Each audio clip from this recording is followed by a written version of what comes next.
and welcome to the Bestseller Experiment, where we continue to discover what makes a bestseller and inspire you to start, finish, and publish your book. I'm Mark Stay.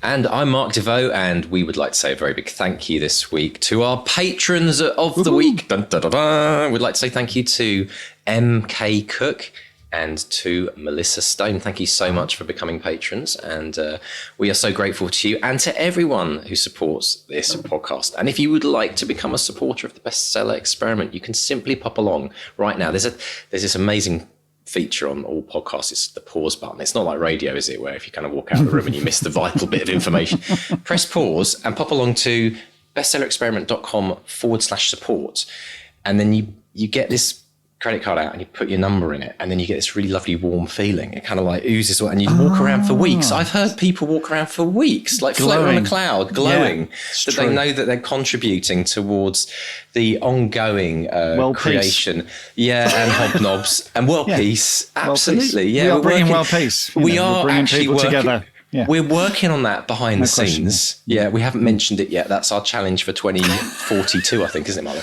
Yes. No, but in all seriousness, folks, if you'd like to support the podcast, we are very, very appreciative of all support.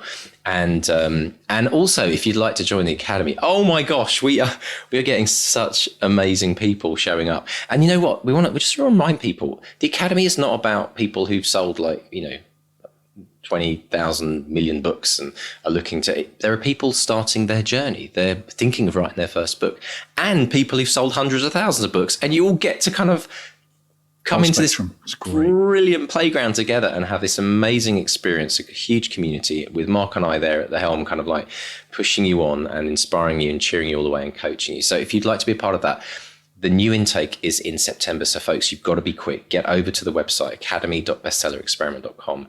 And sign up now, and we would love to get to know about you and your book project. This is your moment. Don't wait another year. Don't wait another month. This is your moment. If you've been thinking about doing this for a while, go to the website now and do it. Mr. Stay, how are you, sir? I'm good, man. Listen, I know we're pushed for time today. We're both busy boys. But I want an update on your book. This is my promise to the listeners. I'm going to be prodding you every week about your book. How's it going? It's going really well, Mark. I've had, actually, since I made the declaration last week, I've had someone reach out and say, hey, I work on nonfiction. I'd like to kind of give you some help and advice. So thank you very much. I'll be taking that person up on that. Weirdly enough, in today's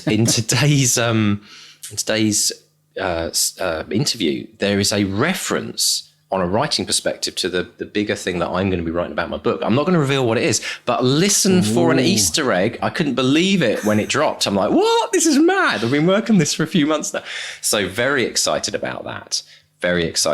And there's just too much to tell you about, really. The notebook is almost full. I'm going away this week for a few days, which is always a good time to, I don't know about you, Mark, but when I go away and you clear the clutter of all the stuff you have to do in the house. Honestly, guys, if you're struggling with plot, or you're thinking about what idea to write about or what title to pick, go away, even if it's for half a day, go somewhere away from where your to-do list is, escape the house, right? And so I'm expecting some incredible flow coming through. So I'll be updating you next week on that. So. Wicked. Exciting stuff. But we have got just a fascinating interview today. An amazing broadcaster voice as well, I've noticed, and there's probably a link there. So Mark, tell us about today's guest. It's the brilliant Teresa Driscoll. She's a former BBC TV news presenter whose psychological thrillers have sold more than 2 million copies across the world. Her first thriller, I Am Watching You, hit Kindle Number 1 in the UK, USA and Australia. Has sold more than 1 million copies in English alone. And for decades, Teresa was a journalist working across newspapers, magazines and television. So we discuss how her new book, Tell Me Lies, was inspired by a spooky line in a holiday cottage guest book, why she stopped watching television for a year, and how becoming genre aware changed her career. So folks, this is an absolute cracker. So settle in, get yourself a cuppa, whatever it is that you're doing, and enjoy this chat with Mark, chatting to the lovely and wonderfully wise Teresa Driscoll. Teresa Driscoll, welcome to the Bestseller Experiment. How are you today? I'm great, thank you. We've had some sunshine in Devon, so I'm very happy about that. Delighted to be here. Oh, absolute pleasure. And I'm very excited because I've got in my hot little hands here, I've got a copy of your latest thriller, Tell Me Lies. Tell us about Tell Me Lies, and then I'd like to talk about the cottage that inspired it. Okay. So Tell Me Lies is really a dark twist on that huge dilemma, which too many people will have faced or seen their friends face should you ever forgive a cheating partner. And this is a very sinister twist on that, where we see a couple, Hannah and Sam, taking a make or break trip to Owl Cottage in beautiful Cornwall. And seriously strange things start to happen there, so that Hannah, who is troubled, not just from the current dilemma, but she's had a difficult childhood, doesn't know whether she's really in danger, whether she's ever really known her husband, and that makes for a quite, I hope, claustrophobic story. Well, that's the thing about holidays, isn't it? It was, weirdly enough, my first play was about a family in danger of breaking apart, and they go on a camping holiday. And it always struck me as very strange that when a family is fractured, they decide the best thing to do is to cram themselves into a smaller space as possible and go away from home and all the things that give them comfort. So there's loads of room for drama there, isn't there? There absolutely is. And I think there's quite a lot of pressure, isn't there, around a holiday? Because everyone needs a break, and you go to it, in this circumstance, they're trying to fix a fracture in the relationship. But even if you're not, you go away tired and you have this idyllic idea before you go. And you always hope it turns out. I've had some great holidays, but also there's quite a lot of stress, isn't there? Yeah. This must be a lovely time. And I used to find in the days when I was super busy working in television, I'd nearly always get ill. It's like you keep going, don't you, while you're busy, and then you go on holiday and you get a virus or something. So I think it's a great place to do a story, because it's quite tricky, expectations versus reality, even without it being psych thrillers, very, very much so. What fascinates me is you had Owl Cottage is based on a real cottage that you stayed at, and there was something, I believe, written in a guest book that freaked you out a bit. Can you tell us about that? Yeah. So I had a lot of bucket and spade holidays with my two boys when I was working in television, and we go down to the Lizard in Cornwall, which I love, stayed in lots of different cottages, and we stayed at the same one twice. And I'm not going to say which one it is, because I have sort of based this thriller there, which feels a bit naughty, really. And I don't want the owners to be upset. So I did change the geography and I changed the layout. There was this fab cottage, we stayed in it twice, and I read the guest book one night, and it said, "Lovely time here, apart from the ghost." Now, I am actually quite easily spooked, which for someone who writes psych thrillers is really ridiculous. But that night I was listening out for every creak in the floorboard, and suddenly this really beautiful place, for one night, until I pulled myself together, felt really, really different. So when I was looking for a setting for this story, that's exactly what I wanted. Somewhere which on the outside was still idyllic. You've got this you never see, you've got the owls tooting in the trees, but it actually spirals to become quite a dark place. So that's why I based it. And in fact, I wanted to go and stay there to celebrate finishing the book, but it's been sold, which is why I wrote in the back of the book, hope there are no ghosts. And I hope no one will recognize the cottage. Yeah. Setting is very key for any novel. But for you, for this one, that seems to be where it's all clicked into place. Is that the usual thing with your novels? How important is setting to you as a writer? Setting is really important. I normally start with characters. I love reading character-led fiction. I try to write character-led fiction. I don't have to let my readers decide whether I manage to pull that off. So it's normally character first, setting second as being quite vivid. And sometimes I use a number of different settings. With this one, I knew I wanted a claustrophobic atmosphere for the book, for the premise to work. And so I decided on one place, with obviously a few little trips out as tourists do. And so this cottage was really key to the story working. And owls. There are lots of owls in this book. Tell us about owls. Yeah, well, okay, look, I hold my hands up here. This is someone who took 10 years to get published. I love owls, and I think, although owls get creepy in this book, I think they're fabulous, and I'm a big fan. So I've had this owl notebook for years. I use a different notebook for every novel. So I was thrilled when I finally got all these ideas and they came together, and I thought, it's going to be Owl Cottage. Now, just for listeners on audio, you were holding up a sign there that said, "Don't give up which is being held up by a little adorable owl. Yes, well described, Mark. So let's talk about the don't give upness of your career, because I think it's one of the things that really, really defines it. Let's go way back though, because I believe even in primary school you were writing. You were writing in notebooks even then. Tell us about that. Yeah, I was an avid reader as a very small child. And, even primary school, I wanted to have my name on the spine of a book. Dream precocious or what, but I dreamt of being an author. And so I used to take exercise books from the stationery cupboard, start lots of books, classic writer to be, never finished them, but always started them well, And then went right through school and met the careers advisor in the sixth form and said, look, I'd love to write fiction. And they said, look, you've got great writing talent, thank you very much, but you probably need a good deal more life experience to write fiction. How about journalism? And this wasn't on my radar at all. I didn't know any journalists. I didn't know about training. And they kindly put me in touch with a number of people who'd done newspaper training with the NCTJ, who trained journalists at the time. And so I thought, this is brilliant, writing and a paycheck. We'll do that then. So I went into newspaper journalism, absolutely loved it. Ended up sort of almost accidentally moving into television reporting and then television news presenting. Loved it all. But it meant there wasn't really any time for fiction. It was a very busy time, especially juggling a TV career with bringing up two gorgeous boys. So it wasn't until I got to my 40s that I found space again and thought, right, now's the time. I'm going to have a go at this fiction. And promptly took 10 years and 4 unpublished books, Mark, to get going.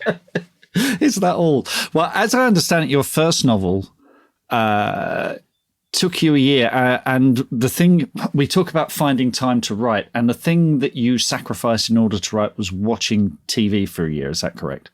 Yeah, that's right. And considering I worked in television, it was a bit weird, wasn't it? But, so I would do my job on presenting the BBC News, and then I'd come home, and instead of watching TV to relax, I would write, which I loved. And I wrote that the first book that got published at that. I'd have written other books that hadn't been published, but the one that got published, that's eventually how it happened. And it was just the discipline, wasn't it? Of putting, the bum on the seat and getting the job done, which of course I learnt from all my years in journalism, and keeping going, because having, written books that didn't get published, it was learning to dig deep and keep going. It's the resilience, I think, that, when I'm talking to other writers, I think you need most to work at. It's very much a marathon, not a sprint. And even once I got published, my first 2 books were family dramas, and I hold my hands up now, they didn't sell very well initially. And so even when I had that great break into the industry, I had to learn to dig deep again, change genre, find a new publisher, and then magically I got my breakout book. Well, there's lots to unpack there, Teresa. Let's go back a bit there, because let's talk about the rejections first of all, because there were I believe you wrote 4 unpublished novels. Yeah. And what, as I understand it, the rejections were probably the worst kind of rejections, which were the near misses, which are the ones that said, "Oh, we love your writing. You'll definitely be a novelist one day, just not with us." Those are the worst, aren't they? They are. And I think that when I talk to writers in particular, I try to give my best advice is being genre aware. And when I go back and try to analyze why I took so long, I call it the scenic route, but why it took so long. In my cases, my writing was falling between 2 genres.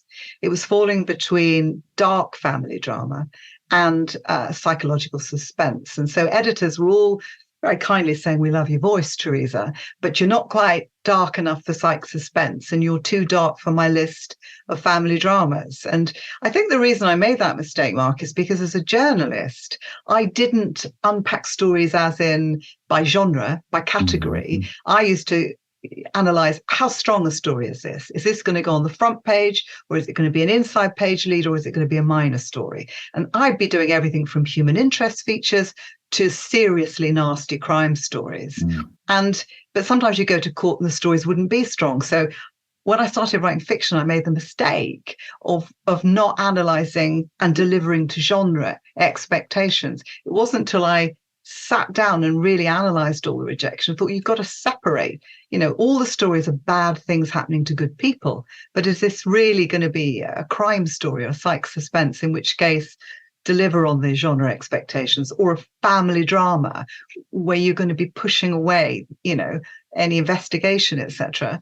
And so that's how I got published. 2 family dramas first. And one of them sold at auction in Germany. I did quite well there. Not so great sales in the UK initially. And that's my top tip: be genre aware.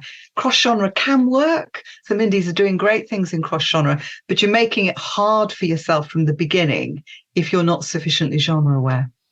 Absolutely. Let's talk about those first 2 books. There's Recipes for Melissa, which came out in 2015, and Last Kiss Goodnight, which was 2016. And as you described them, they're family dramas.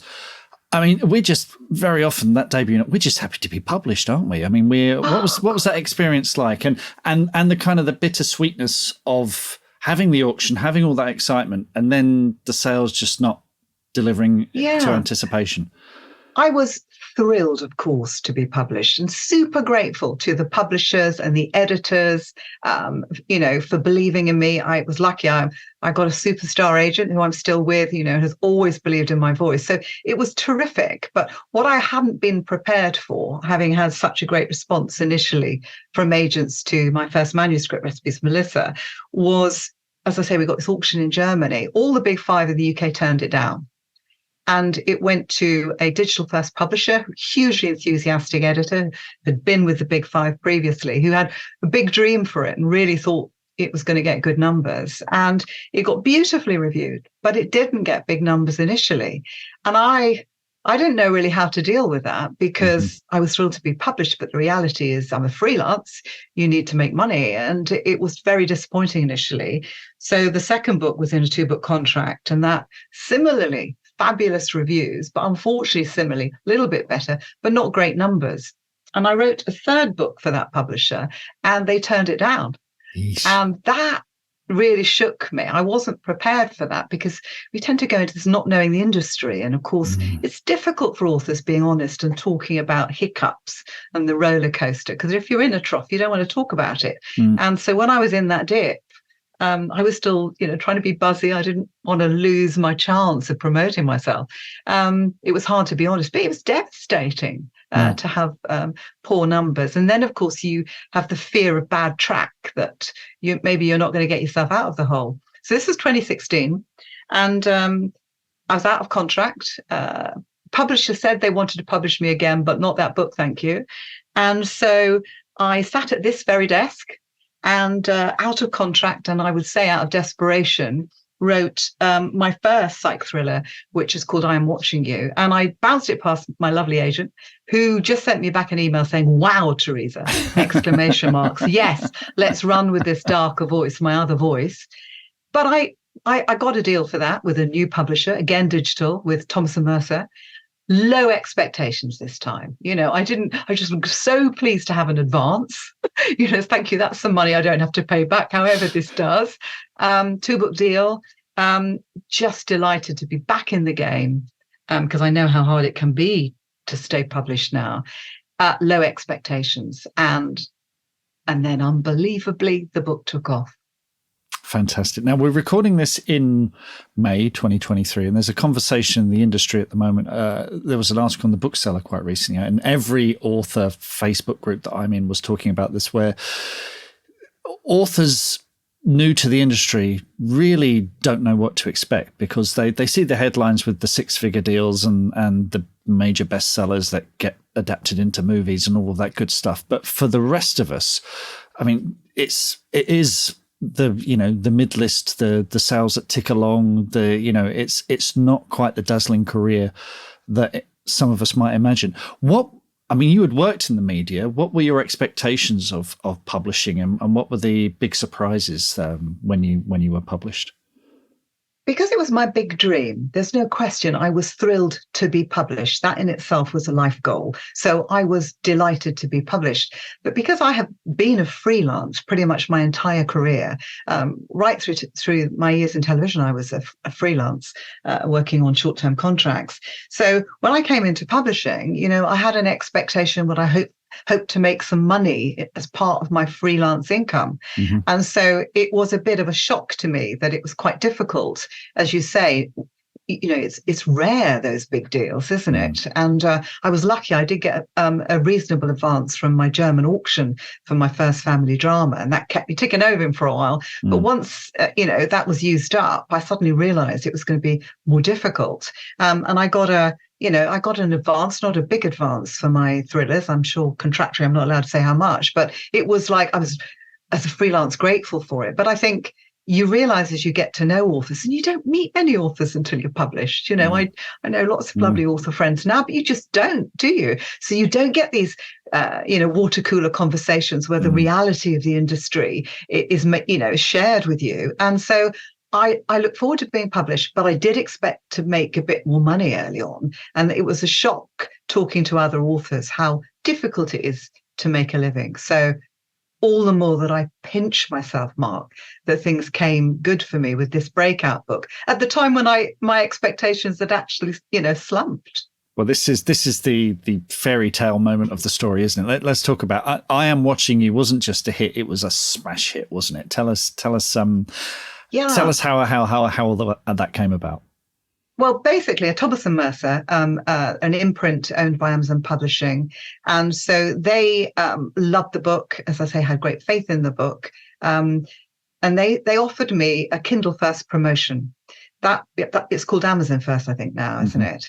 And it basically is a promotion where for a month your book goes out early, and people who are Prime customers can have access to the book for free, and others can buy it for 99p. Yeah. And the idea is to garner a lot of reviews over a month, see how the book's going to go, and then you get your proper launch. And I remember having a discussion with my agent. This is me being really honest. I said, well, I don't want to give the book away, do I? And they said, well, they will pay you. It's not giving it away. They are Prime customers. And I said, well, surely if I do that, I want to buy it, And I can be honest about that. But, they said this is a great visibility opportunity, and we think it's a great book, and we think it'll really launch it well. And I agonized. And I remember finally saying to my agent, because things didn't go well with the first genre, if I don't do this and it doesn't go well, I'll never forgive myself. Yeah. I'll always be wondering, what might have happened. So I said yes. So the book goes into Amazon Prime, and, 24 hours after it, going out, my husband's shouting up the stairs, it's number one, Teresa. It's number one. I was going, what category? We've got a number one category, whoopee doopy. And he's going, no, it's number one in the whole Kindle in the UK. And a few hours later, America, then Australia, and then Canada. Wow. And this was back when this just didn't happen. Yeah. And I thought, well, that would be marvelous. I'll have my 24 hours of fame, And it just stayed there. And the thing we all dream of, which is, reader recommendation, then kicked in alongside this, promotional machine, and it kept going. And I think, well, I know we've sold over 1.3 million now, and I say that not to boast, wow, because look, this is a book I wrote in the same year I had one rejected. Yeah. So how extraordinary. That is amazing. How much did you know about Thomas and Mercer going in? Because we've had the wonderful Mark Edwards on the podcast a couple of times, and he's a Thomas and Mercer author. And he was talking very honestly about the fact that, for a long time, high street bookshops wouldn't stock the books because they knew it was an Amazon imprint. I think a lot of us are kind of, slightly iffy maybe about digital first publishers, particularly Amazon digital first publishers. But, they've changed your life, haven't they? Yeah, and here's the thing. Look, I know it can be controversial for some people, and I don't like to get sucked into that. I was turned down by every one of the big five publishers. Right. I love bookshops. I dreamt of being in bookshops. I buy from bookshops, but I feel no guilt that when this lovely publisher came along and said, despite my bag track, we love this book, we'll give it a go. I wasn't going to say, oh no, perhaps I shouldn't. They've been terrific to work with. I did know of Mark Edwards. I knew his books. I knew he was with them. I loved my editor. Immediately we clicked, and my agent had said, I think you're a good fit. So I was just hugely relieved for them to have faith and to give me a chance. And so, as I say, it wasn't like I was in a position to be, worrying about which publisher I was going with. I was super grateful. And they have done wonders ever since. They're a great publisher to work with, collaborative, they let me, get involved in what covers I have, the titles and so on. So I've had a really good experience with them, really good. Wonderful stuff. Now, you mentioned a dark voice earlier. So talked about using your dark voice, and you started out writing these family dramas. Was that dark voice always there? Were you ever surprised by it? Did it come easily? Where did it come from? I think it's always been there. And the issue when I was writing family dramas, there was always a real dark theme, right, bubbling under the surface, not necessarily a crime per se, but very on the fringe of moral, judgments. There would always be something dark there, which is why it was quite difficult for my writing to fit in family dramas. But I love highly emotional emotional resonance in stories. I love character-led fiction. So I kind of thought I probably sit better in a dark family drama. And the reality is I covered a lot of court cases. I feel very strongly about all the ripples in the pools from court cases, the witnesses, the bystanders, the relatives of victims. And so I realized that the emotional resonance I wanted to get across was actually better and would work better in psych thrillers. And sure, that's turned out to be the case. We've had a lot of guests on the podcast, journalists and lawyers, who see the dark side of life, and they all end up writing thrillers. None of them end up writing fluffy romances. They all end up writing thrillers. Yeah. It's interesting, isn't it? I mean, I think I respect anyone working in any way they choose to work. I don't personally ever take true stories and use them as a bounce for a thriller. And I think that's partly because I've just seen such misery in the real world. It wouldn't feel right to me personally, and that's not judging others. But what I definitely do is take the emotional landscape of some of the stuff I witnessed. I mean, I've interviewed the mother of one of the victims of the Moors murders, Myra Hindley and Ian Brady, and I've never forgotten what an extraordinary, determined, dignified, amazing woman she was. This was the late Anne West. She's no longer with us, and her daughter Leslie Ann Downey was one of those victims. I also interviewed, I remember, Diana Lamplugh, the mother of Susie Lamplugh, who set up the Susie Lamplugh Trust. She was a state agent who went missing. So kind of the mothers who've lost someone, I covered a lot of those stories, and, very, very difficult territory. And I'm often thinking of them when I write fiction. It feels like a safe space, Mark, to examine that emotional landscape, and to shine a light on some of the themes that troubled me, and try and respect the strength of spirit, of human spirit, in overcoming adversity. And I always try, if possible, to walk them back out into the sunshine if I can. Get some kind of justice in fiction, if not in the real world. Yeah, that's very true. And did writing these thrillers with the darker voice, did it change your method at all? Were you writing in a different way, in a different style? I would say that I wish I had a different method to write, to be honest. I'm still a pantser. I do plot a bit now, but my process is not particularly practical. And I think it's being a journalist for so many years. I've made my peace with it now, and I realize there's no black or white. There's only the way you write, isn't there? Yes, very much so. But when I was a journalist, there were two processes: news gathering, and then writing it up. And Write It Up, Teresa, was deliriously happy, trying to use my best writing skill. The story had been gifted to me from the real world. I now find that my brain is still stuck in that mode with fiction. So Write It Up, Teresa is very happy. But where it comes from, I call her Maker Up Teresa, my imagination and creative self. It's like an app that only works in the background, except when you open it, and then it freezes. So if I confront it and say, where's the next story, Teresa? Nothing happens. So I get an idea, I'll get a character, I'll get a setting, and then I just have to go for a lot of long walks and wait. And if I wait, my imagination, my creative self, Make It Up Teresa, as I call her, fires scenes at me. And it's like watching a film. Yeah. And it's just joyful and it feels magical. And I always think, thank goodness, that's how this story came. And then I write it up. So I'm not somebody who can do chapter plans and plots and things, because the story comes in that magical way. I'm very Stephen King, write with the door closed, edit with the door open. I can analyze once it's there, but I have to work this way. So not very practical process. I think it sounds great. I can relate to that very much so. That idea that you've got this app at the back of your brain ticking away, But like I say, when you try and open it and make it actually do something or force it to do something, it completely crashes. You mentioned you have a notebook for every project, which is something that I do as well. And whenever, not very often when I tell other writers that, they say, oh, I love notebooks, but I'm too scared to write in them. I mean, I just get in there and make a mess. What about you? Do you just, what's your...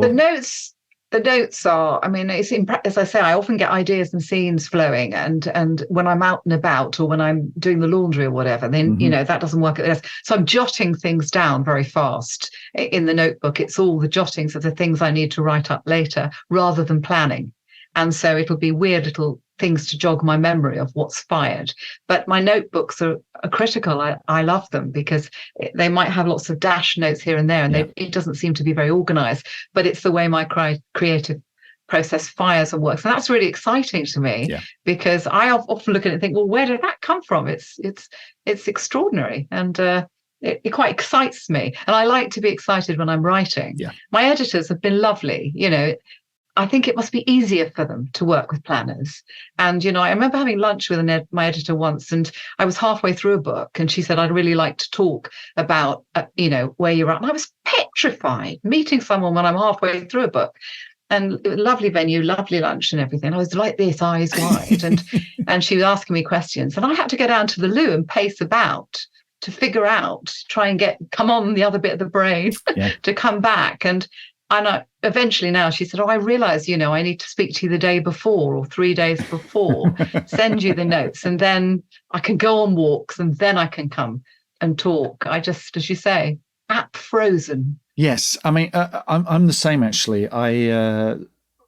If you put me on the spot and ask me what's going to happen, I'm like you. I've become much more of a pantser, and I will put my characters in a situation, not really have much of a clue as to how they're going to get out of it. And sometimes in my notebook, I will just go, how are they going to get out of this one? And then when I come down the next morning, that's my challenge. That's where I start. So that's exactly me too. Yeah. I will present, make it up, Teresa, with the problem, ask the question, and then just relax. It's called the shower principle, isn't it? Where you step back from the thing you're trying to resolve and just wait for it to happen when you're not staring at it. Absolutely. So, that's definitely how it works for me. I think it comes with experience as well, in trusting the process and knowing that there's going to be more where that came from. That's it. And for me, it's been about making peace with my process, because I used to worry that it wasn't professional enough, especially once you're in an industry and you've got 2 book deals and you need to be sending premises for future books and so on. It's tricky if you work this way. But I have come to the point where I'm confident enough to say, this is how I work. It's always worked so far. We've got 6 thrillers, and I'm very grateful to my readers. They've done well. I still worry about it if I have pressure put on me. So I have to trust in the magic. I can analyze once we get to the editing stage. That's fine, because the book exists, I'm not worrying about whether it will come good. Absolutely. Now, am I right in thinking, you mentioned him already, Stephen King. Stephen King gave you some advice on editing. Is that right? Yeah. I mean, I love Stephen King's On Writing. Right. It's just such a great book, isn't it? And I used to be a perfectionist where I'd rewrite things in the end, all those books that didn't get published. I'd be rewriting, trying to get the perfect opening. And now my top tip is always write in forward gear. And this was something that Stephen King says in there. Write, without sharing with other people so they don't raise an eyebrow at you and throw you off. Write when you're excited and you dream about it. And he actually says, write 2,000 words a day. I didn't always manage that, but I did learn to write in forward gear with enthusiasm, where you're believing in the magic, just with the door shut. And I do think that's critical. Fantastic. Now, you and I have something in common. And like I said, we're recording this in May. You worked in television and you once interviewed Dame Edna Everage, which I have as well. So, how was that experience? Because Barry Humphries recently passed away at the time of recording. And what are the big lessons you've taken from sort of journalism and speaking to people like that in the media? I was a big fan when I got to interview Dame Edna. And when Dame Edna was in the room, you'll know it's Dame Edna, isn't it? Yeah. There's no other conversation to be had. Barry's not there. So I felt it was a tremendous privilege because I was a big fan. But when Dame Edna sat down, she started talking about my husband This was live, and my dog, and I thought, she's researched me, and I was then petrified, Mark, because you know how Dame Enda could be. Yeah. Unfortunately, I got off fairly lightly, but she teased quite a lot, and it was spectacular experience. It was a real highlight, and of course, sadly lost Barry Humphries, as you say. So I think, what a privilege now that I got that one opportunity, and I think all the years in journalism. It taught me to respect the people who, they are. I mean, obviously he was, a wonderful entertainer and actor, but you get these highs and lows. But it's seeing humankind, isn't it, in all shapes and forms, the highs, the lows, as I say, the strength in the face of adversity, the talent, and the people who are themselves. That's what the joy for me throughout my years in journalism. Seeing people, real, true to themselves. Making the most of life, whatever their circumstance. That was an absolute privilege. Wonderful. You also interviewed Father Christmas, I believe. How was he, and did you get a peek at his list? He was utterly charming, and he let me borrow his snowmobile. This was in Lapland. Actually, it was quite a story, because I worked on an evening newspaper, and the news editor ran a competition for a child to be taken to Lapland to meet the real Father Christmas. Wow. And I was tasked with, running the competition, and he was going to go on the prize. So I did all this, and a lovely little girl won the competition, and we arranged it all. And then the organisers, who were linked with an airline, said, well, as a girls' one, we'd like a female reporter to go on the trip. So the news editor was not very happy that I got to go instead. And it was absolutely fantastic. And, cabin in the wood, reindeer, met them all, borrowed the snowmobile. And I just thought, well, and they're paying me. This is not a bad job. Brilliant. Fantastic. What's coming next, Teresa? What's coming after Tell Me Lies? Well, I'm already working on the next psych thriller. I mean, you always think you can take a little break, have a little, and then the voices start whispering in the ear and you go on the walks and the scenes start playing. That's what's been happening. I'm at the stage where I'm not sharing anything about it because, as I say, if anyone raises their eyebrow at me, I'll be thrown off. Yeah. So I'm at the stage where it's my little project, and I'm enjoying writing it. That's a wonderful stage. Teresa, that's been wonderful speaking to you. Folks, Tell Me Lies is out there now, along with some great thrillers as well. Thanks so much for speaking to you, and I hope to speak to you again soon. Thank you. I've enjoyed it. What are your writing dreams? Finishing that book, quitting the day job, becoming a best-selling author? Well, over 4 years, we've studied the advice of over 300 best-selling authors who've collectively sold over 500 million books. And we are excited to announce the Bestseller Academy. If you're ready to take your writing to the next level with accountability, craft, and coaching, your bestseller dreams are now only a click away. To find out more and apply, visit bestsellerexperiment.com/academy. That's bestsellerexperiment.com/academy. I love it when we get kind of ex-TV presenters on the show because they just have a way of talking. You feel like you're just getting sucked into this. Like, isn't it brilliant? Absolutely love it. Good radio voice, good TV voice. Excellent. Yeah. Really, really always good. A pleasure. Yeah. It's really lovely. Love Teresa, absolutely lovely. And I'd like to start, let's dive into this incredible story when you think about it. I mean, we've heard a few of these over our time, haven't we? But what a great reminder to everyone out there who's thinking it's never going to happen. I'm not good enough. I'm struggling. I've had too many rejections. I'm going to stop writing. 10 years, 4 unpublished books.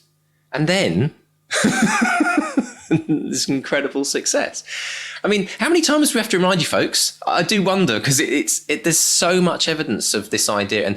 And the thing that really stood out for me was Teresa said the first part of her career, she realizes looking back, was about learning resilience. And it's training for resilience, isn't it? That's what this stage of everyone's career is. Absolutely. And I think she was inspired by the Don't Give Up owl. So I do encourage you to check this out on YouTube. She does have this owl that's holding up a little sign saying, don't give up.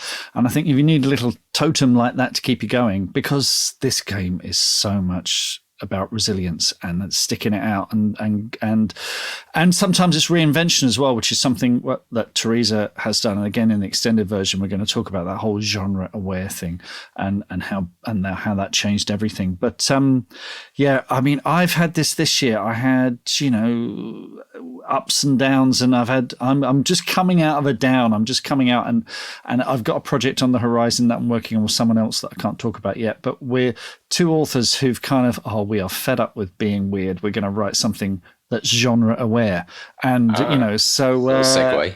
Yeah, so yeah, it's you have got to really, really want this, and I totally understand people who feel browbeaten by it. Or maybe, you know, her career could have ended with those first two books and people would have been, that's great. Teresa wrote a couple of books, fantastic. But she kept going and she kept going and she kept going. This is the key thing. This is, for me, this is so important, because resilience isn't something that, firstly, is easy to pronounce very early in the morning. But resilience is definitely something which is a skill. It's a learned behavior.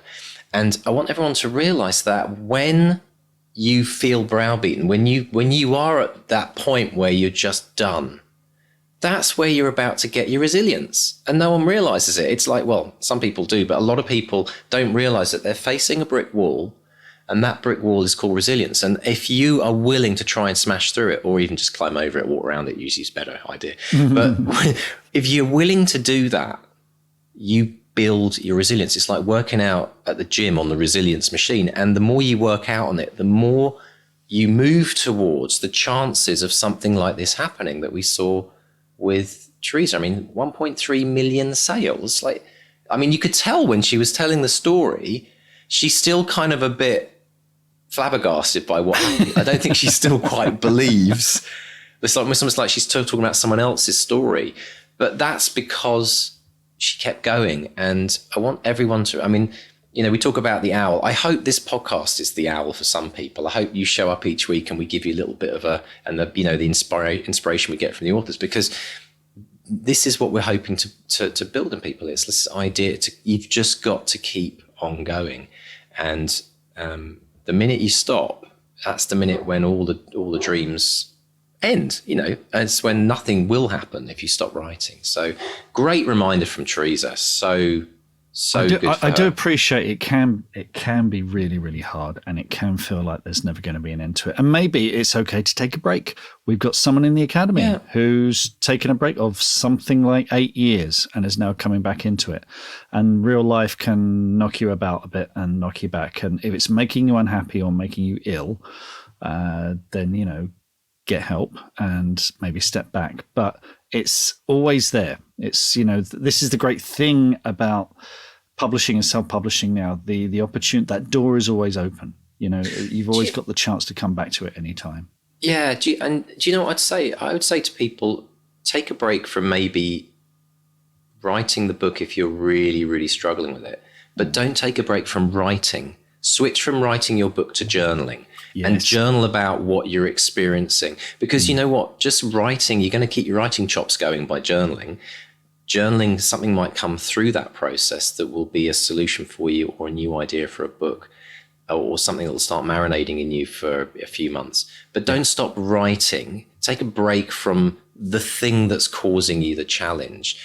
Or like, I mean, like you say, like this one person who's just joined the academy, 8 years since they had kind of really got stuck into their writing. So that's another idea, is to find a community, or take a course, or, you know, I mean, join the academy, like do something which will shift you from the stuckness, because that's really where we all end up. We all, when we go with the ups and downs you talked about earlier, when we go down and we end up in the valley, we're staring up at this big hill going, oh, have I got the energy to do it? But that's the low point, because you're not going to go any lower than the valley. And at that point, you just have to start looking up and thinking, okay, let's do this. And sometimes people need to hang around there for a little bit. But journal, honestly, if you don't journal, if you've never tried it, if you tried it and you didn't get into it, I've journaled every single day for the last, I can't even remember now how many years. And it's something magical. about processing your thoughts onto paper. Yeah, I mean, it's probably even scientifically proven now that there's some value in doing that. But so, yeah, I think it's good, but we don't want to put people off. You know, sometimes it might be like for you, Mark, you know how you put your book away after you've written the first draft, leave it for 6 weeks. Yeah. Maybe if someone's really, really, really stuck, put the book away for 6 weeks. Start on something new. Write a short story, actually, is a great thing, or journal. Yeah. There's loads of options. We had someone in the academy. We had a craft coaching session last night. Someone in the academy who had really struggled with their first draft, really hated their protagonist, went away for a week on holiday, and came back and was like, I love this now. This is great. I love my protagonist. So, you know, change is good as a rest kind of thing. Yeah, you know, it does make a difference. Yeah. Let's talk as well about, Teresa mentioned about this life goal of publishing a book. I love that. It was such simplicity. I think, and obviously this podcast, you know, we do obviously, you know, focus on best-selling books and that's, but I love the idea that you can just have this goal of wanting to publish a book, because that has to come first. You can't have a successful book until it's actually published. So I always think people should have some kind of stages to their goals. And to call it a life goal, I think was brilliant, because it is a goal which, when you achieve it, you remember it for the rest of your life. It's something that no one can ever take away from you. Can you think back, Mark, to the time when your first book was published, what that feeling was like, when you just, you know, before it even started like going out into the world, and you just knew that it was going to go out there? Well, it was, funnily enough, it's about 10 years ago, because I've been going back on my blog and looking at my diary from 10 years ago when we were in post-production on Robot Overlords.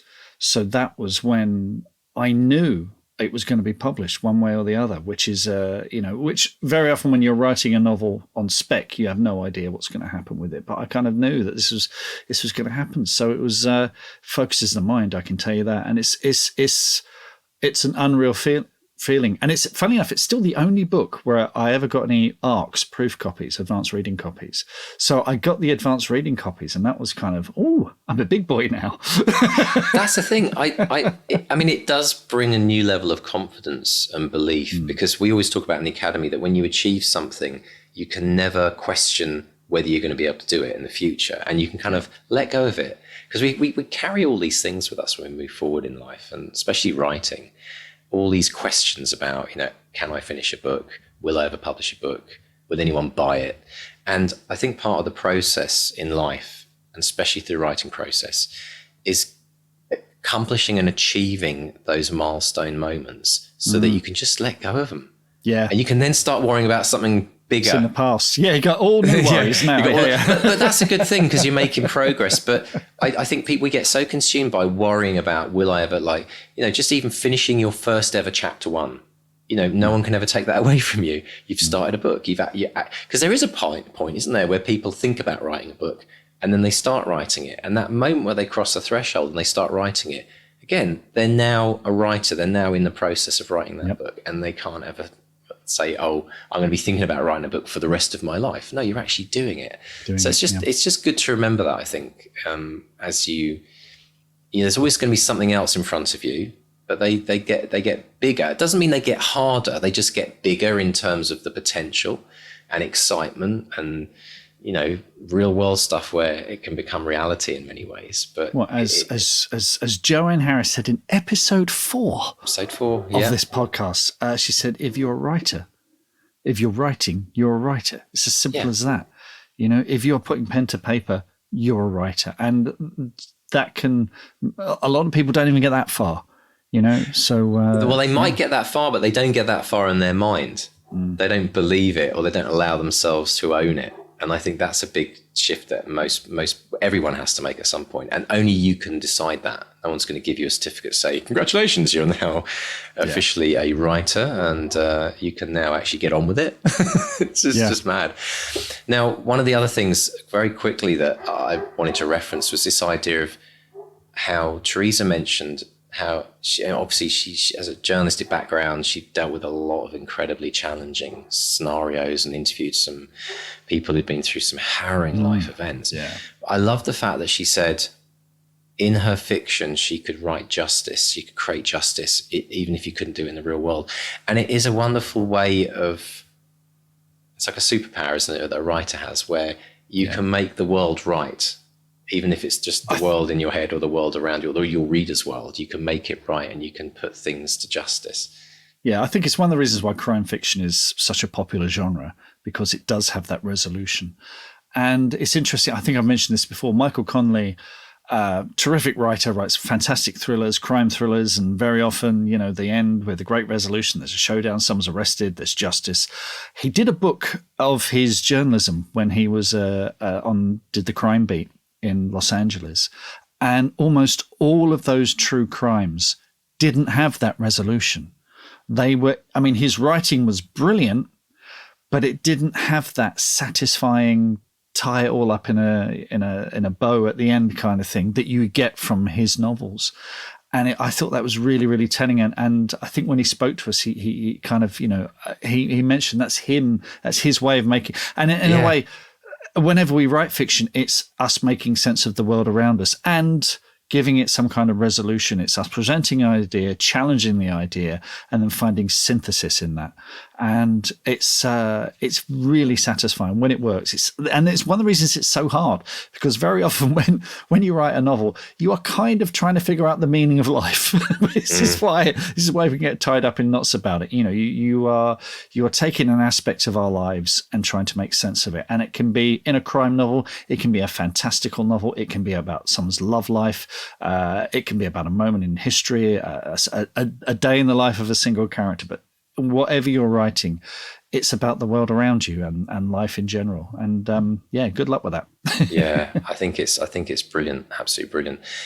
Now, the other thing Teresa said, she stopped watching TV for a year. Now, yes. I mean, I know there are many people out there that don't have TVs. They just, and I think the trouble is now that I know somebody said they don't have TV, but they watch Netflix every night on their iPad. I'm like, well, that doesn't really count, does it? But the point is that there are certain people who, maybe their form of entertainment is listening to podcasts, and we love you for that. But I love the fact that, I've always had this thing, Mark, I must admit, I've always had this thing back, especially when I was younger. Time used to really be my spidey sense and this kind of like trigger that I used to get, where if I was doing something for like even half an hour and I felt like it wasn't really worthwhile, or it was just like, I would get antsy. I'd get antsy and I think I'm wasting my life. And I'd get it like at even 30 minutes. Some people get it at like 5 years. I get it at like 30 minutes. I've chilled out a bit now in my dotage. But the thing is that I think there is this trade-off. There's a thing in economics called opportunity cost. And the idea is that, if you're doing one thing, it excludes you doing an infinity of other things. You can only do, especially us blokes, we can only do one thing at a time, right? So exactly. But the point is that, I think like watching, to me, it's about balance. I remember being on a writer's retreat, and it was a week-long writing, like intensive writing. And there was one person on our retreat, bless her, who sat the whole week watching Netflix, kung fu movies. And we were like ribbing her saying, awesome. I know, right? And we say, so how's the writing going? And she said, I'm doing research. Fight scenes. I'm like, oh, okay. And this is like day 1, day 2, day 6, more kung fu. And I think, okay, now we're getting to a point where this is definitely procrastination. There's only so much you can take for fight scenes. So I think there is a balance between, taking time off, giving, especially if you're watching, and we talk about like, watching shows. It's important to do that if you're writing. But it's about keeping that balance. But I wonder what it was with Teresa, where she just went like cold turkey, right? I wonder if she was just watching too much of it. Well, I think it's part of that. Like you say all the time, people come to us and say, oh, I can't make the time to write. And of course, you don't make the time. There's only a finite amount of time in a day. You have to find the time. And I guess she just looked at her day and said, what's the least productive part of the day? Oh, it's those couple of hours when I'm, sat in front of the TV of an evening. And you just need to find it. In craft coaching last night, we had a whole conversation, a bunch of us talking about when we write. And there are people who write in the morning. There are people who write in the evening. There are people who write in the afternoon, and have to work around family and work and just find the opportunities where it works best. But but it's TV, I think, is, it's the playing next episode in 8 seconds. Yeah, that's the problem. It's become like the infinite scroll of Facebook and all of those wonderful websites that we get lost in. And I think the key thing for people to remember, I think this is the test, folks. If you're listening to this now, and if you're guilty as charged, this is your moment. We're gonna remind you of this every week for the next however many years. If you're watching an hour, 2 hours, 4 hours of Netflix, I know some people do. I mean, what's the ridiculous average stats of what people watch a day on TV, kids particularly, and computer games? Won't even go there. But if you are watching, say, an hour of Netflix a day and you're not writing, that's an issue. Watch 45 minutes of Netflix a day and do your 200 words. That's a better mix. Or even better, write, then watch. Then treat yourself. Right, then read. Treat yourself. And so it's about getting your priorities in the right order. And I'm definitely in coaching mode now. Well, I'm not actually, because I'm kind of like teaching mode, I guess. But you have to hear this. If you're watching 4 hours of Netflix and a day, and you're wondering why you haven't got the time to write, I think that's the problem. Right? So it's about, and so I have to ask this question to people. Like, how seriously do you want to write a book? Like, seriously, guys, how much do you want this? Because if people can't do 15 or 20 minutes a day, there's the problem. And I know writing's hard, but that's why we create the 200-word challenge. It's to give you a reason to show up every single day to start writing. And then, then make it your reward. In fact, you want to get to a place, like Sting once said, music is its own reward. You want to get a place in your life where writing is its own reward. Yeah. I mean, we know so many amazing writers. They love to write. They get antsy if they're not writing their 200 words a day, and that's what you train. Just like you train for resilience, you also train to get to that place where you can't wait to get back to your book. Yeah, there's going to be difficult days, but generally you love it. And you're a good example of that, Mark. I mean, you have good days and you have difficult days, but generally, I see someone who shows up each day excited as to what the writing day might bring. Yeah. And that's where we have to start, right there. And I'm saying this to myself. I'm saying this to myself as well. I'm not Mr. Guru who's saying I've got this sorted. We're all human, and it's hard blooming work life is always pulling at everything to pull us away from the things that we know we need to be doing, the things that we're passionate about. And that's the bit right there that we have to get on top of. But anyway, we could go on, and then we're going to go on, and we're going to go on in the extended, because we have got some amazing extra things to cover. We're going to talk about near miss rejections that Teresa had, and this importance of genre aware. And Mark and I were talking before the podcast, weren't we, Mark? And we think there's a lot of people who are stuck in this genre, between two genres. And it might be the one reason why people are not getting success, and now might be the moment to review that. So join us in the extenders. We're going to go deep with that. We're also going to talk about advances. Teresa mentioned about not having to pay them back. We're going to talk a bit about what that means, because it's a bit of a dark art. We're going to also talk about the fear of bad track and this idea of a breakout book. And Mark's going to give us a deep dive on writing about setting. So, folks, if that hasn't tempted you, you know what? I don't know what will. Get over to the podcast. Go and support this podcast. bestsellerexperiment.com/support. You will get access to the extendeds that we've done. There's some absolute gold dust in there, folks. And thank you to everyone who's already doing it. And we will see you on the other side. So, folks, welcome again to the extended edition of the Bestseller Experiment. We're going to talk about near-miss rejections. This bit was fascinating, wasn't it, Mark, with the genre-aware part as well? It's very much, near-miss rejections are very much the most frustrating part of any writer's career, because you're starting out, you're not just getting the form rejections that say, sorry. You're getting people going, they usually say something like, I liked it, I didn't love it. Or they say, you're really good, what have you got? What else have you got? And this is something you've been spending 10 years writing. Yeah, thanks for that. I'll just pull my other 15 books I've finished out of my suitcase. And so, those can be even more heartbreaking than the flat out rejections. But this idea that her writing was falling between two genres, and it's true, because editors and agents, they will need to sell it to other people.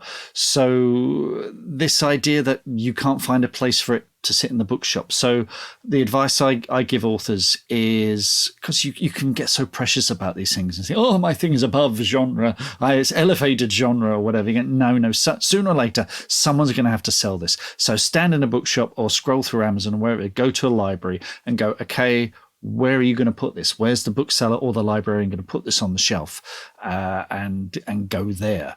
And like she said, some of her stuff was either too dark for family drama or too light for crime. So she leaned into the thriller element of it and leaned into the dark side, and that's what's now working for her. But it's is something you do need to be aware of, I think. Yeah, and I don't think it's about rewriting your book. I think it's more of a marketing thing, to be honest. It's how it's pitched to agents, how it's pitched to publishers, and it's then how publishers can pitch it to the bookshop so they know where to stick it on what shelf, and then how the reviews kind of come out of it as well. I mean, sometimes it is about rewriting the book, obviously, but I think a lot of the times it's just about it neatly fitting in a way it can be communicated to others, rather than because every book is unique. I mean, actually, when you strip genre away, I mean, there's no unique book. It's like, how does this formula work of genre? It's like, it's always different. So try not to get too stuck on this idea that you have to suddenly change what you're writing from top to bottom. It's sometimes maybe just about tweaking it, making it fit more within what's popular. And this is where writing to market, that's the bit where it comes in. I think it's important to do that. Well, there's writing to, I don't think you should write to market, but I think you should write but that's what people genre. doing genre, they might think writing to market means picking a genre and writing to it, but they are two different things, aren't they? Yeah. No, you just need to be aware of the demands of the genre and what people are expecting, because so much of success depends on delivering what the reader expects. I mean, I'll be honest, I think my books suffer from this. I'm a weirdo. I don't write straight genre stuff. So, I mean, The End of Magic is fairly straight fantasy, but the Witches of Woodville books are they're a bit horror, they're a bit fantasy, they're a bit historical, and it has been difficult to sort of pitch them. And the most common review I get is, I don't normally read books like this, but this was great. So it's so I think they found their audience organically, but it's been really tough to sell them, which is why, as I mentioned before, me and another author, we are doing a straightforward genre book together. This will be an interesting experiment, won't it? Interesting to see. I'm really looking forward to seeing how that goes. So maybe that's your next 12 months goal. It is. It is brilliant. Okay, we'll announce it on the main show. So you heard it here first, folks. This is why we do the extended. We'll do everything a week before everything on the main show. The next thing we want to talk about is this idea of advances, because I think a lot of people get very confused about advances. And I think, like the music industry, it's very similar in that it's very, very rare that an advance has to be paid back. And we should be just quickly clarify, an advance is something, I mean, the clue's in the word, it's something you get in advance of writing the book or in advance of publishing the book. But a lot of people worry that, if they've been given, say, 50,000, 20,000, 5,000, whatever it might be, that if the book doesn't sell and recoup, which is the idea that you earn out the royalty. So if you get a 10,000 advance, in theory, you don't see another penny until you've, I mean, you're a man. As far as I know, working at Orion, the only author who ever paid back their advance was Mick Jagger. Because he started writing his memoir and thought, no, I can't do it. And he actually gave the advance back. So let's go through this. So an advance is a sum, and I've got a blog all about this, and I'll put a link in the show notes to this, but I'll whiz through the highlights here. An advance is a sum of money paid to an author in advance of the publication of the book. It's usually paid in 3 stages: signing the contract, delivery of the manuscript, and on publication. It is not a salary. Payment is going to come through your agent if you have one, and they deduct their commission, which can be from 10% to 20%. Then, like all income, you have to pay tax on what remains. So seek out financial advice. Now, here's the big thing to bear in mind. You're not going to receive any further money from the publisher until your advance has been earned out. So what does that mean? Earning out. So think of your advance as a debt to the publisher. If they've given you 10 grand in advance, you need to pay that 10 grand back before they give you any more in royalties. We'll come to royalties in a minute. How do you do that? Simple. Sell enough books to cover the advance. Ideally, you should do that in the first 12 months after publication, but this is harder than you think. If books are going to sell, they need to be marketed and promoted. And that means heavy discounting. So if your ebook is selling for 99p in a Kindle promotion, it takes much longer to earn out that advance. If your ebook is on sale for $9.99 and not being promoted, then the chances are it's not selling that many copies at all. You see the problem here. So very few books actually earn out in the first 12 months after publication. But let's say that you do, great. Then you get royalties. These are the payments you earn from book sales once you've earned out your advance, usually paid twice a year. Yes, twice a year, not monthly. Twice a bloody year, and the payment will be accompanied by the most baffling document in written history, the royalty statement. These are like the Voynich manuscript. They just so if you don't have an agent, send it to contact the Society of Authors. There are people who can explain it and check it for you. My agent discovered an error in one of my previous statements with VAT payments and ebooks, and he got me an additional £300. We've talked about the curse of the big advance before, and how it can be a bigger problem than it needs to be. But that's basically how advances work. And like I said, there's more on my blog, and I'll put a link to that so you can check that out. But that's really, really useful. I think this is the kind of meat and potatoes that every author needs to understand. So you're very welcome, folks. So we can go deeper into that. So, we talk about this in the Academy quite a lot because people have got lots of questions around the finances and the business side of the industry, which is, again, you have to learn the mechanics of the machine, basically, to know how it works. So now let's talk about the fear of bad track. This is a new term for me, Mark, 6 years into the podcast. Bad track. Bad track is one of those things that if you're a couple of books into a career and your books haven't been selling, particularly if you've had a big advance, then suddenly you are kind of box office poison. And the thing is, because of Nielsen sales data, because of TCM, which is total consumer market figures that appear in things like Publishing News and the Bookseller, that's kind of public information, so people can look this up. So if you've been with one publisher and you've not done particularly well, and you go to another publisher with a new book, they, in acquisitions meetings, the first thing they do is look up what you've sold previously. And if you've not sold well, they're either going to reject you on that, or they'll offer a much, much lower advance. Now, what's interesting with Teresa is Amazon / Thomas and Mercer, they actually gave her an advance. Even though her books hadn't done particularly well, had sold slowly, they actually gave her a pretty good advance and promoted the socks offer. And I think this is because Amazon actually do the kind of deep dive analysis. They have the resources to do that deep dive analysis that most publishers don't. Yeah, exactly. And coming back to the data. Yeah. Exactly. Coming back to Michael Connelly again, the Harry Bosch TV series was the first Amazon Prime TV series. The reason that came about was because they looked at the best-selling books and said, okay, what matches the profile of the kind of people who shop at Amazon? Oh, Michael Connelly's popular. They looked at they've got all that data, and they said, yeah, that's going to be a hit, and it was. And it's so publishers very often kind of go, they skim, they look at the figures, they kind of do a surface reading of them, but they don't dig deep enough, but it can cause problems for you. It's fascinating, isn't it? Absolutely fascinating. And so there's a lot to unpack there. And I think, I do think that, Thomas and Mercer as a publisher, Teresa wouldn't get drawn into the discussions about Amazon and the like, but to have that machine and the data and obviously, the marketing, privileged promotion and marketing. Yeah. It's fantastic. It's possible. So, if you can't beat them, join them, I guess, in some ways. Well, but it's great. I think, and they are, it's good to hear that as a publisher, they are an imprint of Amazon. They're not specifically Amazon. But every author I've spoken to who's been published by one of those Amazon imprints loves it. the editors you got to give them their credit. I mean, they know what they're doing, and they're doing a good job of it. And as long as they're not taking advantage of authors, and the royalties aren't ridiculously low as a result. I mean, if you're going to get like 1 to 2 million sales, I don't think there's many authors that are going to be complaining about that somehow. No. So yeah, good luck with that, folks, if you're going to go and pitch to them. So Mark, you also wanted to talk about writing with setting.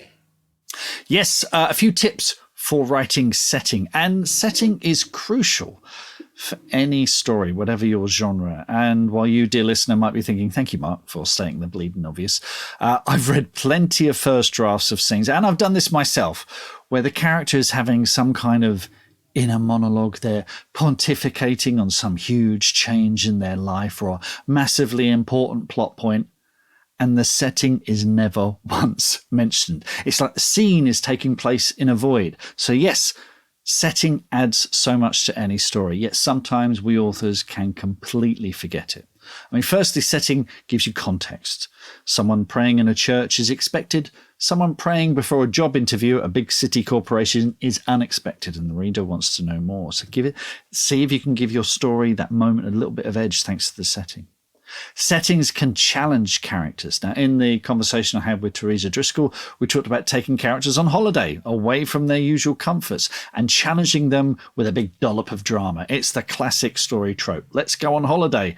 Death on the Nile, The Talented Mr. Ripley, Holiday on the Buses. Remove your characters from their comfort zone and then make their life hell. And that's just one way how a setting can serve the plot. So ask yourself, why are you setting your story in this place? Why is this scene happening here? What impact can it have on the characters? And what can it tell you about the characters and their world? How does it influence your characters? Do they have to modify their behavior? Does it have a positive or a negative effect? Does the place frighten them or inspire them? And here's a few things to consider when thinking of your setting. And I find it helps if you think of this like, if you've got, you have a microscope and you look through a stronger lens each time. So we've got 3 lenses for you. The first one is time. Is it in the present day, the past, the future, night, day? What time are we looking at? The environment. So think big here. A bustling city like New York, a swamp where magic lingers, a castle that reeks of death, a Georgian mansion where romance is in the air. Big environments that surround your characters, in contrast to the final lens, character setting, which is where we zoom in, which is where we find our characters. It could be a place of work, an apartment, a prison cell, a farm. It's where the story starts.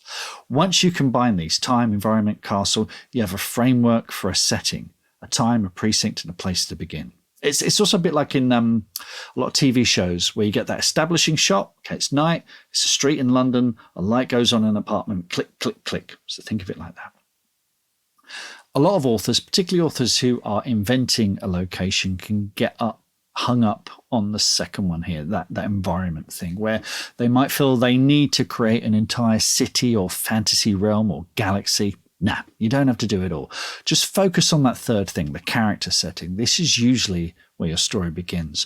Look through the eyes of your protagonist and discover the world with them. I've got a few fantasy settings in the book I'm working on at the moment, and I've got some broad brushstroke ideas. But as the story progresses, I'm making notes of what I need. Yes, I need an island here. This city needs a tower. This bit of the countryside needs a marsh. So when I start the next draft, I can focus on building the elements of the setting that are most important to the story. So don't feel you need to figure it out too much in front. You can figure it out as you go. Here's a few other things that might affect your setting. Think about the weather in your location. A rain-drenched town on the coast, or a village sizzling in the sun on a tropical island. What sort of homes do they live in? Are they in wattle and daub huts or glass and steel skyscrapers? Think about the history. Is this a time of peace or war? How has the place changed over the last century? Is it a boom time or a time of depression? All of that's going to affect your character. Think of the landmarks. Does everyone in Paris really have an apartment where you can see the Eiffel Tower? Are there mountains looming on all sides? Is there a place of worship that dominates town? How do they get about? Look at transport. If it's horse and cart times, then there's going to be plenty of horse manure everywhere. If it's Venice, then watch out for those gondolas. That can be how people get about can really affect. If it is the city like New York, then it's cars, and the subway. And then think about the attraction of this place. Why do people come to this place? They come here to trade, for a holiday, for great shopping. What draws people to this location? Why is your character there? And with all of these, the weather, homes, history, landmarks, transport, attraction, with all of these, ask yourself how it affects your characters. There's no point having a setting that has no influence on the characters. These places are brought to life because we're seeing it through their eyes, which brings me to how to describe the setting. Now, we actually covered a lot of this last week when we were discussing the senses, but to quickly summarize, use all the senses: sight, sound, smell, taste, touch. If you're writing about real places, it helps to go there if you can. And if you go somewhere, get off the beaten track. Look for interesting nooks and crannies. Ask for a tour of a police station or a bank vault or a prison. You might think it's a no-no, but it's amazing what you can get access to when you tell people you're a writer. It's quite uncanny, actually. And you don't always have to travel. There's a project I'm working on at the moment where it might be set in Zurich and Paris. Never been to Zurich. Actually can't afford to go at the moment, but I'll be watching plenty of YouTube and I'll be reading blogs and books and looking for that sensory detail that will make a difference. Now, Paris I have been to a few times, but again, it's a city like that. It has more to offer than you could discover in a lifetime. So don't fall back on the cliches. Look for the truth in it. Just this weekend, I did go on a research trip, just sort of an hour up the road to a place called Dungeness, where they have these sound mirrors, which might be in the next Woodville book. And it was great, just soaking it all in. I'm so glad I went. It was really inspiring. So travel, check out, look out for the nooks and crannies, look for the truth in it. Don't fall back on the cliches. And of course, setting, think about subtext and metaphor. Locations can reflect the mood of your character. There's a thing, I remember this from A-level English, there's a thing called pathetic fallacy, where the mood of the character is reflected in their environment. So, you look at Diggory Venn in The Return of the Native and Heathcliff in Wuthering Heights. When these men were moody, the environment was too. Put some of that in your story. It doesn't have to be the weather either. If you're, say, setting a scene in a restaurant and your character is about to get bad news or in a difficult situation, then, you can have a waiter dropping plates crashing to the ground. It could be hot, stifling. They can feel trapped in a booth, and then the reader will too. So in summary, setting needs to serve the story. It should affect your characters, and we need to see it through their eyes. Oh, that was fascinating, folks. Well, listen, if you would like to spread the word, please do. We had somebody, actually, we'll talk about that after the extended. But in terms of recommending to friends, please do tell your friends about this extended if you've enjoyed it. And we look forward to bringing you many, many more. So, Mr. Stay, before we dive into the wins, I want to tell you about a podcast win that we had, I should say, not I, but we had this last week. And I had a new coaching client. I coach people in music and I coach people in writing and in general life as well. But I had somebody who showed up to do a session with me in music. And he said, oh, by the way, my mum says hi. She's a massive fan of the podcast. And really? She's from Kentucky in the US. And I'm like, brilliant. So hello to Mrs. Podcast Mum in Kentucky. I hope you're listening today. But I just thought, wow, isn't it bizarre how far and wide like the podcast goes? And these are two completely unrelated things. And so, yeah, thanks for listening, folks. It's absolutely great. So tell us about the wins this week, Mark. Okay, got a lovely one from Kate Baker, who's been amazing in the academy. Her amazing book, Made of Steel, came out earlier this year, and she posted in the Facebook group. Actually, said, "OMG, patience is a virtue. A year ago, I withdrew 2 short stories from 3 that I'd sent to the submission pile at People's Friend magazine, which is a huge mag in the UK.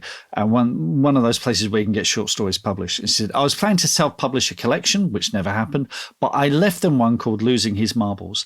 The contact confirmed on 8th of August 2022 that Marbles was in the system for consideration. Naturally, it was forgotten in the interim months, what we've made of steel and everything, but she just received an email, and this was just a few days ago, so 1 year later, essentially, And it's basically saying, yeah, we love this story, Losing Your Marbles. We're going to send you a contract, set up payments, and hopefully we can get more stories from you. It's just fantastic. And Kate says, my granny used to get People's Friend, and the readership is huge. I'm really rather chuffed. Wow. You know, we're talking about resilience. We're talking about hanging in there. You never know when something, you've got to have skin in the game, people. You know, you've got to keep at it. So big congratulations to Kate. That's just fantastic. Kate. Just brilliant. And a couple of lovely wins. Sarah Moorhead, who's coming back on the podcast very, very soon. Keep an eye out for that. She says, I've got a book signing in Forbidden Planet and my teenage lads think I'm cool.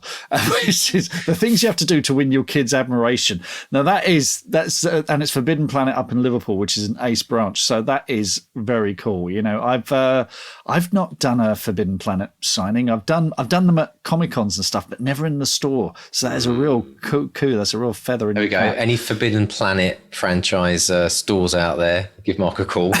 tick that one off your list. Yeah, that wasn't a... Well, you never know. You never know, yeah. Brilliant. And just huge congratulations as well to Angela Seeners, long-time member of the BXP team. Her latest Rowan McFarlane detective mystery, Lie She Didn't Tell, is out and available to order. It's just Angela's just gone from strength to strength. Again, talk about resilience, just brilliant author who's really just, changed all her covers, experimented with the covers and reaping the rewards now. It's just brilliant. If you love thrillers, check it out. Put a link in the show notes. Fantastic. And I just want to do a shout out to Sasha, who wrote to us through the Patreon page. And she said, we banging on about August is Share the Bestseller Experiment podcast month officially now. Yes. In fact, we might continue it in September, October, November, and December. So breaking news, folks. But Sasha said that she said I didn't just recommend it to one person this last week, or to two people, but she recommended it to an entire conference. The RNA conference, wasn't it? The RNA conference. Yeah, fantastic. She says, I feel very smug about listening to Mr. D's recommendation request on the episode tonight, as I just got back home from the RNA conference where I recommended the podcast to not one, not two, not three, but an entire room of people. It was a session on podcasting and we were there to talk about our favourites.